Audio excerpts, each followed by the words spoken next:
Halo, assalamualaikum warahmatullahi wabarakatuh. Perkenalkan, nama saya Tiara Dwi Yuniar. Di sini saya akan membahas perbandingan antara kurikulum KTSP, Kurtilas, dan Kurmer atau kurikulum merdeka. Yang pertama, ada pengertian dari ketiga kurikulum tersebut. Ada kurikulum KTSP. KTSP adalah kurikulum yang memberikan kewenangan kepada setiap sekolah untuk mengembangkan kurikulumnya sendiri berdasarkan standar isi atau SI dan standar kompetensi lulusan atau SKL yang ditetapkan oleh pemerintah. Artinya, sekolah dapat menyesuaikan kurikulum dengan kebutuhan, potensi daerah, dan karakteristik peserta didik. Sementara, kurikulum 2013 atau Kurtilas adalah kurikulum yang menekankan pada pembentukan kompetensi sikap, pengetahuan, dan keterampilan secara terpadu. Fokusnya bukan hanya pada hasil belajar, tetapi juga proses pembelajaran yang aktif, kreatif, dan berkarakter. Sedangkan kurikulum merdeka adalah kurikulum yang memberikan kebebasan lebih luas kepada guru dan sekolah dalam merancang pembelajaran sesuai minat, bakat, kebutuhan belajar siswa. Fokusnya pada pencapaian kompetensi esensial dan pengembangan karakter profil pelajar Pancasila. Lalu berikutnya ada tujuan dari ketiga kurikulum tersebut. Yang pertama, KTSP tahun 2006. Tujuannya itu memberdayakan sekolah agar mandiri mengembangkan kurikulum sesuai karakteristik peserta didik dan lingkungan. Sedangkan tujuan kurikulum 2013 membentuk peserta didik yang berkarakter, berpengetahuan, dan terampil secara seimbang. Yang terakhir, tujuan kurikulum merdeka yaitu mengembangkan potensi peserta didik agar menjadi pelajar Pancasila yang merdeka, kreatif, dan berkarakter. Lalu berikutnya ada materi dari ketiga kurikulum tersebut. Yang pertama ada KTSP tahun 2006. Dalam KTSP, materi pembelajaran disusun berdasarkan standar kompetensi atau SK dan kompetensi dasar atau KD yang ditetapkan oleh pemerintah. Tetapi, sekolah boleh menyesuaikan isi materi sesuai kebutuhan daerah dan karakter siswa. Sedangkan materi kurikulum 2013 pada Kurtilas, materi disusun secara tematik terpadu, terutama di jenjang sekolah dasar.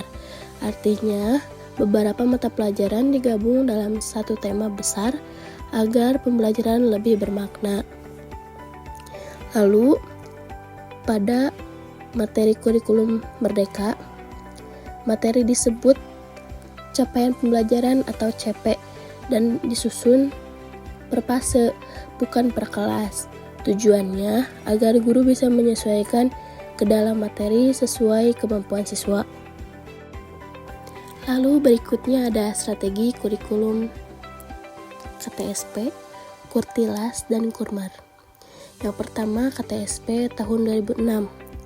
Strateginya, sekolah diberi kebebasan menyusun dan melaksanakan pembelajaran sesuai kebutuhan serta potensi daerah dan siswa. Jadi, KTSP ini guru menyesuaikan strategi dengan kondisi sekolah dan lingkungannya. Sedangkan kurikulum 2013 itu menekankan pada pembelajaran aktif, kreatif, dan berbasis kompetensi dengan pendekatan ilmiah atau 5M, yaitu mengamati, menanya, mencoba, menalar, dan mengomunikasikan. Guru berperan sebagai fasilitator agar siswa berpikir kritis dan berkarakter. Sedangkan kurikulum merdeka ini fokus pada pembelajaran berdiferensiasi dan proyek penguatan profil pelajar Pancasila atau P5. Guru menyesuaikan kegiatan belajar dengan minat, kebutuhan, dan kemampuan setiap siswa. Lalu berikutnya ada media dari ketiga kurikulum tersebut. Yang pertama ada KTSP. Media pembelajaran yang digunakan masih bersifat konvensial, seperti papan tulis, buku teks, gambar, peta, globe, alat peraga nyata, dan lembar kerja siswa atau LKS. Guru sering memanfaatkan lingkungan sekitar sekolah sebagai sumber belajar tambahan. Tujuannya agar pembelajaran tetap kontekstual dan mudah dipahami dengan sarana yang sederhana. Sedangkan kurikulum 2013, kurikulum ini menekankan pembelajaran aktif, kreatif, dan berbasis kompetensi melalui pendekatan ilmiah 5M tersebut. Contohnya, video pembelajaran, animasi, PowerPoint, alat peraga digital, aplikasi pembelajaran, serta sumber online seperti website edukatif. Media dirancang untuk membantu siswa memahami konsep melalui pengalaman belajar yang menyenangkan dan mendalam. Sedangkan dalam kurikulum merdeka, media pembelajaran bersifat fleksibel dan berdiferensiasi, artinya disesuaikan dengan minat, kebutuhan, dan kemampuan siswa. Guru dapat menggunakan media digital seperti modul ajar interaktif, video pembelajaran, platform belajar online, aplikasi pendidikan, media sosial edukatif, hingga proyek lapangan nyata. Selain itu, siswa juga didorong untuk membuat media sendiri dalam proyek-proyek profil pelajar Pancasila seperti poster, blog, atau karya seni. Lalu berikutnya ada evaluasi dari kurikulum KTSP, Kurtilas, dan Kurmar.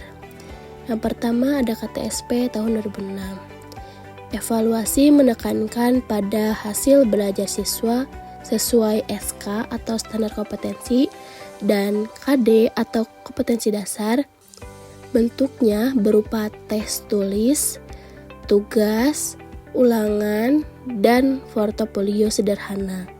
Tujuannya menilai pencapaian akhir belajar siswa.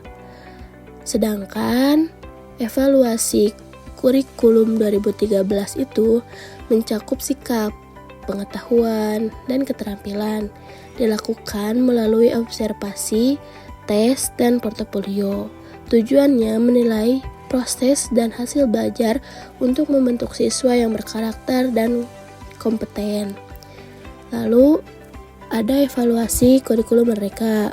Evaluasi bersifat formatif dan diagnostik, fokus pada kemajuan dan proses belajar individu, menggunakan asesmen formatif, sumatif, dan proyek profil pelajar Pancasila.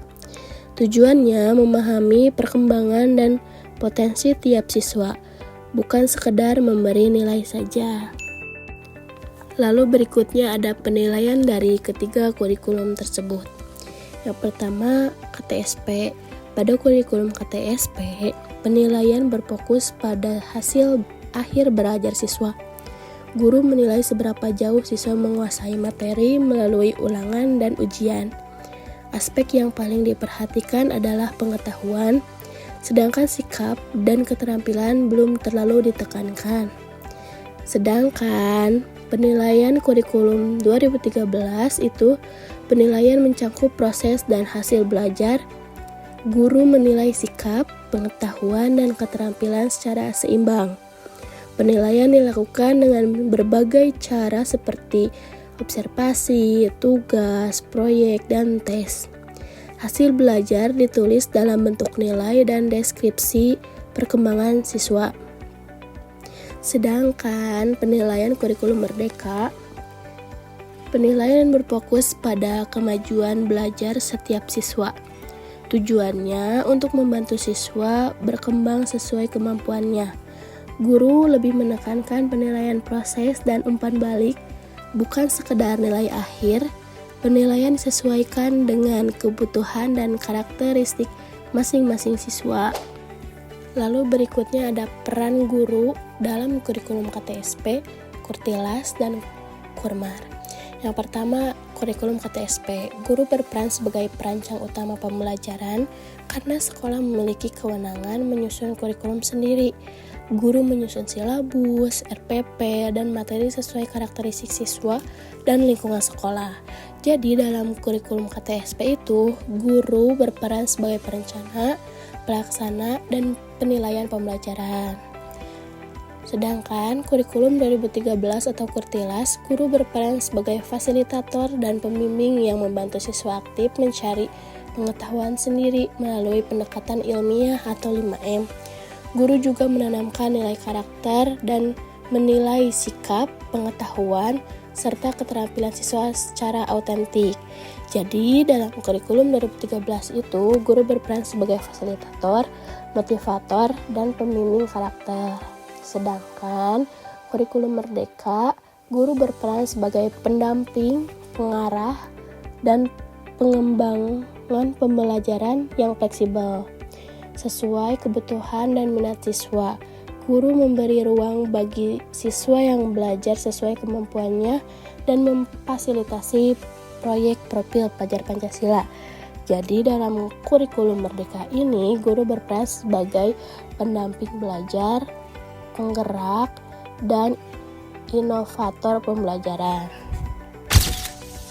Lalu berikutnya ada kelebihan dan kekurangan dari kurikulum KTSP, Kurtilas, dan Kurmat. Yang pertama, kurikulum KTSP memiliki kelebihan karena memberi kebebasan sekolah mengatur penilaian sesuai kondisi siswa. Namun, kelemahannya, penilaian lebih fokus pada hasil akhir dan kurang memperhatikan proses pembelajaran. Sedangkan kurikulum 2013 unggul karena penilaiannya menyeluruh, mencakup sikap, pengetahuan, dan keterampilan. Kekurangannya, sistemnya rumit dan memerlukan waktu yang lebih banyak bagi guru. Sedangkan kurikulum Merdeka unggul karena penilaiannya fleksibel dan menekankan kemajuan tiap siswa. Namun, kelemahannya, guru harus benar-benar siap dan paham konsep penilaian berkelanjutan agar hasilnya efektif. Lalu yang terakhir ada kesimpulan dari ketiga kurikulum tersebut. Perbedaan utama antara kurikulum KTSP, kurikulum 2013, dan kurikulum Merdeka itu terletak pada fokus, pendekatan pembelajaran, serta peran guru dan siswa. Kurikulum KTSP itu menekankan kemandirian sekolah dalam merancang pembelajaran, sedangkan kurikulum 2013 itu berfokus pada keseimbangan sikap, pengetahuan, dan keterampilan melalui pendekatan ilmiah. Sedangkan kurikulum Merdeka itu menekankan kebebasan belajar yang berpusat pada siswa dengan pembelajaran yang fleksibel dan berorientasi pada karakter profil pelajar Pancasila. Sekian pembahasan dari saya. Assalamualaikum warahmatullahi wabarakatuh.